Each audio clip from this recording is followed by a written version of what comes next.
Alright, let me tell you something that still messes with my head a little, because on the surface it looks like a storm story, but it's not. It's really about people, fear, and the kind of snap judgment that can cost you everything. So picture this, late afternoon, somewhere in suburban Oklahoma. Except not the postcard version. I'm talking cookie-cutter houses, HOA signs on every corner, lawns trimmed like they're competing for a trophy nobody asked for, the kind of neighborhood where people smile at you, but only after they've decided you belong there. It's about 4:27 p.m. Sky starts doing that thing. You know, that weird green tint, like the world just got put under a bad filter. And if you've ever lived in Tornado Alley, you don't ignore that. You feel it in your chest before the sirens even start. Now our guy, let's call him Marcus Reed, construction worker, early 40s, been doing this long enough to read the sky better than most apps. He's out back fixing a fence line for a client in this HOA neighborhood called Silver Creek Estates. Yeah, sounds fancy, looks expensive, acts exclusive. And then, sirens. Not the casual, maybe it'll pass, kind. No. This was that long, steady wail that makes you stop what you're doing mid-breath. Marcus doesn't panic, he doesn't freeze. He moves, grabs his tools, scans the street. Remembers he saw a storm shelter earlier that morning. Concrete hatch in the yard next door. He runs. Now here's where things start to turn. The house belongs to a woman named Eleanor Whitmore, mid-60s, retired, the unofficial rule enforcer of the neighborhood. You know the type. Clipboard energy, HOA emails at 6 a.m., probably has opinions about trash can placement. Marcus reaches the backyard gate, swings it open, heads straight for the shelter hatch. And then, she steps out. Cream sweater, perfectly styled hair, holding a clipboard like it's a badge of authority, and the way she looks at him. It's quick, but it says everything. Dusty vest, worn boots, tool belt. And yeah, a black man she's never seen before in her neighborhood. Marcus doesn't slow down, just says, "Ma'am, storm shelter. We need to get underground now." And she moves in front of the hatch. Just like that. "No, you're not coming in here." No hesitation. No, "Who are you?" Or "Are you okay?" Just straight to denial. Marcus blinks, like, "Did I hear that right?" "The tornado's coming," he says, trying to keep it level. "We don't have time." And she tightens her grip on that clipboard like it's enforcing the law of the land. This shelter is for residents only. HOA property. Liability reasons. Liability. Man, imagine hearing that word while the sky is turning into a blender. And right then, a little girl appears behind her. Maybe 8, maybe 9 years old, clutching this bright yellow weather radio. Her name's Sophie. And she looks at Marcus, not scared of him, scared for him. Grandma, he needs help. And Eleanor doesn't even look back at her. Inside. Now. Cold. Immediate. Marcus exhales, not angry, not yelling. Just processing. Because in that moment, he knows arguing is wasting seconds he doesn't have. The wind starts picking up, tree branches twitching like they're nervous. He takes a step back. And Sophie, she drops the radio by accident. It hits the driveway, battery cover popping loose. Marcus bends down, picks it up, instinctively. You know, just being a decent human being. And Eleanor's reaction? Sharp. Almost panicked. "Don't touch that." She snatches it from his hands like he crossed a line, like the radio matters more than the man holding it a second ago. Then she grabs Sophie, pulls her toward the shelter, opens the heavy steel hatch, and disappears inside. And just before the door slams shut, Marcus is still standing there. Outside. Alone. The latch locks. And it echoes, like a final decision. Now here's the part that really sticks with me.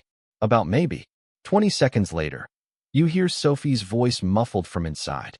"Grandma, that's my radio." Eleanor looks down. Yeah, the one in her hand. Sophie's.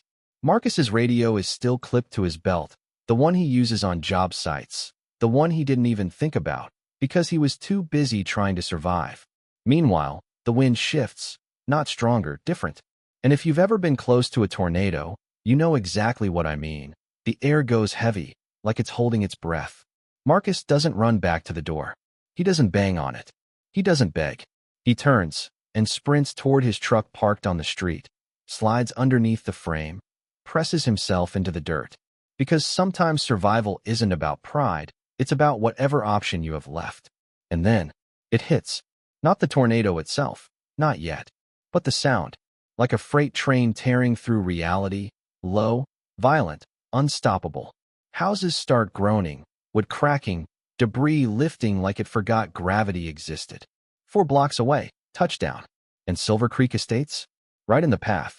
Back at Eleanor's house, the roof starts peeling back like a lid, shingles gone in seconds, part of the brick wall fractures. And then, a chunk of that wall collapses, directly onto the shelter hatch. Outside, sealing it shut. Inside that tiny concrete space, pitch black, dust filling the air. Eleanor tries the handle. Nothing. She pulls harder. Still nothing. Sophie starts coughing, the air getting thick, heavy. And just like that, the place she thought was the safest spot in the world turns into a trap.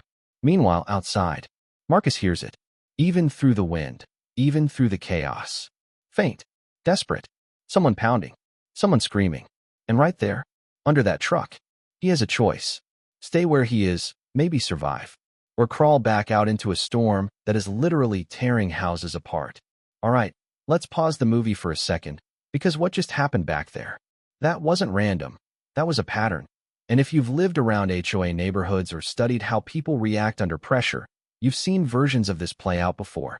According to standard procedure, most HOA-managed communities actually don't have the authority to deny emergency shelter access in life-threatening situations.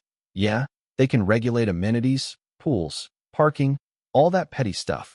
But when it comes to imminent danger, like a tornado warning, those rules get real shaky, real fast, because safety overrides policy, every time. But here's the thing. People don't act based on written rules in moments like that. They act based on perceived control. From a legal perspective, Eleanor might think she's protecting herself from liability. If I let a stranger in and something happens, I'm responsible.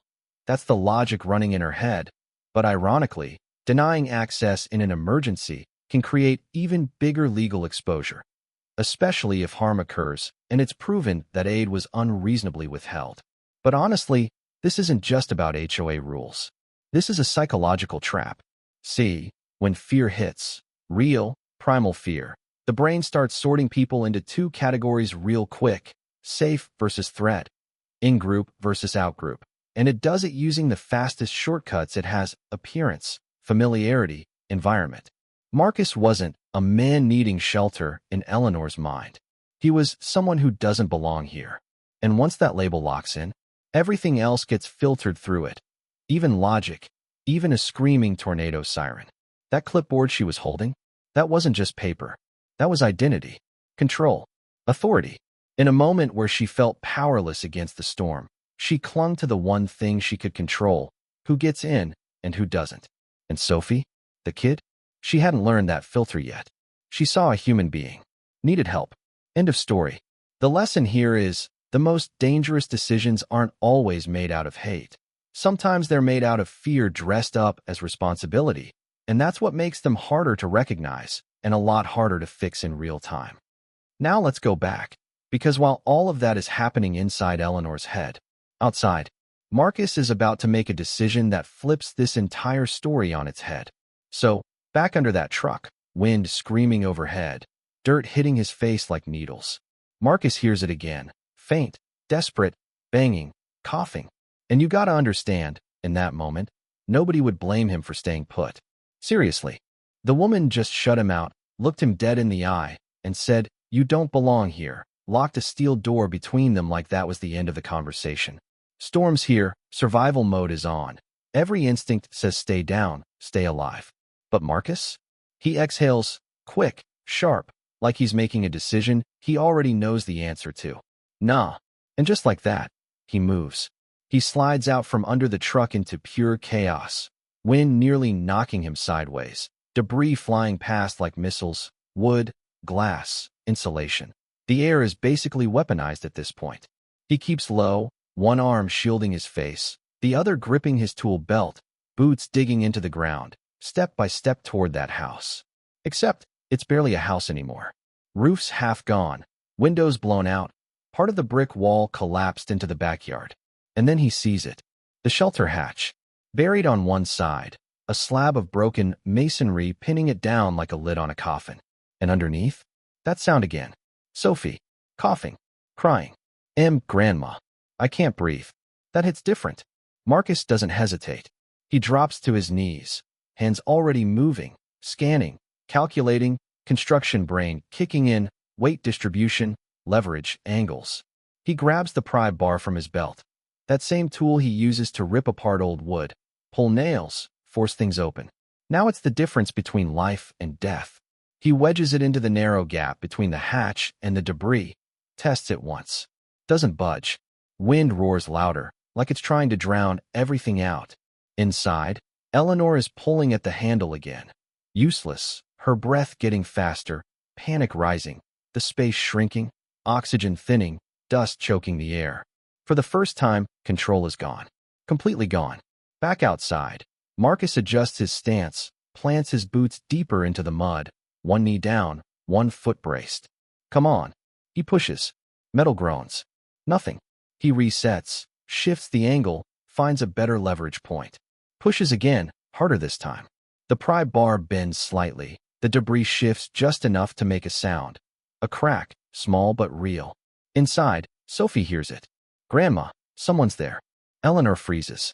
And for a split second, she knows. She knows who it is. Outside, Marcus grits his teeth, hands slipping, skin tearing against the metal, blood mixing with rain, dripping down his fingers. He doesn't stop. Doesn't even slow down. Again. Push. This time, the hatch lifts, just a fraction. But that's all he needs. He drops the pry bar, gets his fingers into the gap, ignoring the sharp edge biting into his skin, and pulls. Everything he's got. Muscles screaming, wind fighting him, debris shifting around him. And then, the hatch bursts open. Air rushes in. Inside the shelter, light floods the space, dust swirling out like smoke. Marcus reaches in immediately. Give me the kid. No hesitation. Sophie's small hands reach up, trembling. He grabs her, lifts her out, pulls her into his chest, shielding her from the wind. She's coughing hard, clinging to him. That yellow radio still somehow in her grip. He sets her down a few feet away, behind a chunk of fallen wall for cover. Then turns back. Eleanor's still inside. Frozen. Not stuck physically. Just stuck.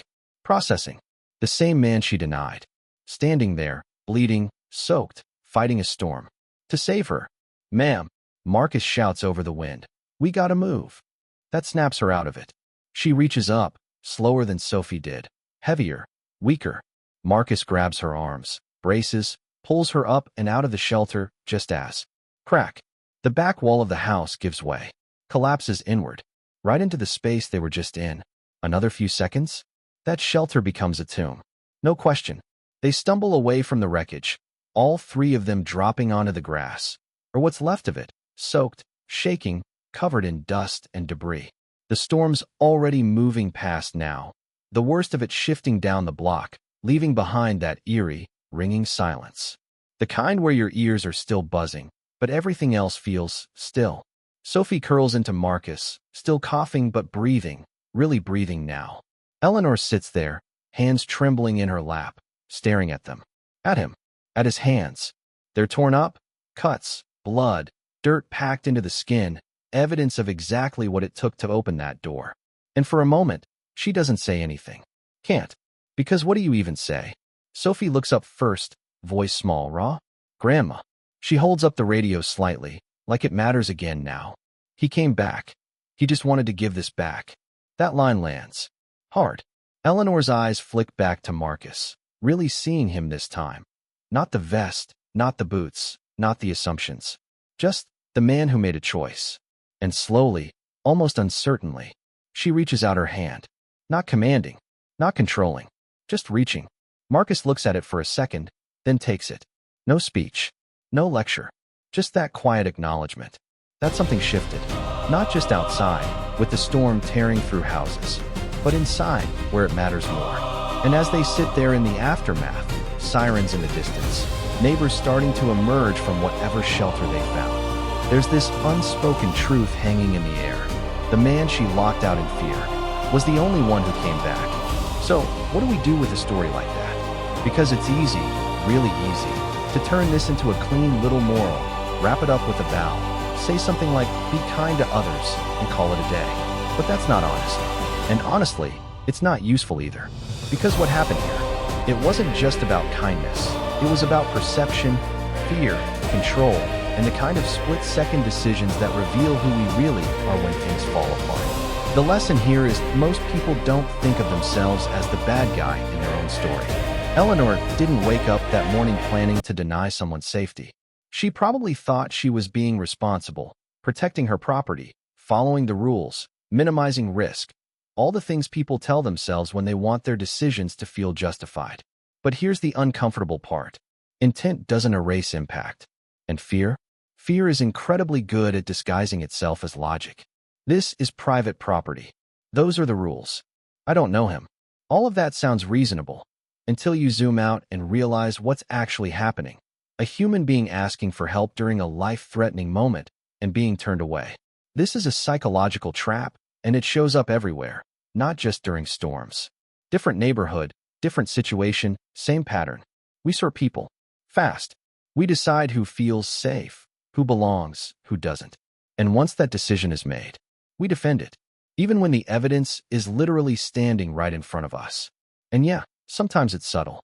Sometimes it's not even about race or class or appearance in obvious ways. Sometimes it's just familiarity. You don't live here.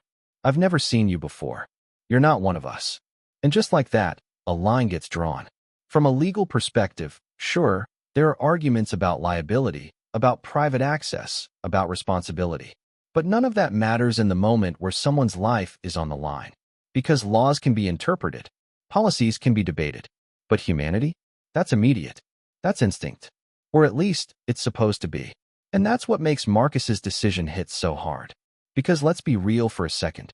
He had every reason to walk away. Every reason. No one would have blamed him. Not legally. Not morally. Not even socially. He was denied help. End of transaction. But he didn't operate from that place. He didn't make his decision based on what Eleanor did. He made it based on who he is. And that difference? That's everything. Because character shows up strongest when it's least deserved. When helping someone costs you something.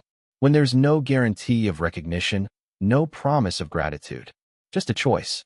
And yeah, Eleanor changed in that moment. You could see it. Not in some dramatic speech, not in a big apology, but in that hesitation, that hand reaching out. That's what real change looks like most of the time. Quiet, uncomfortable, undeniable. But here's the bigger question. Would she have made a different choice before the storm, if she had more time? Or did it take almost losing everything to break that mental barrier?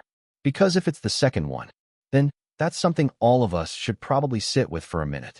Where do we draw lines that don't need to exist? Who do we keep at a distance, not because of anything they've done, but because of what we assume? And more importantly, what would it take for us to see differently before it's too late? So yeah, this isn't just a storm story. It's a mirror. And depending on where you're standing, you might not like what it shows. If this hit you in any way, not just emotionally, but made you think, share it, talk about it, because these are the kinds of conversations people avoid. And those are usually the ones that matter most.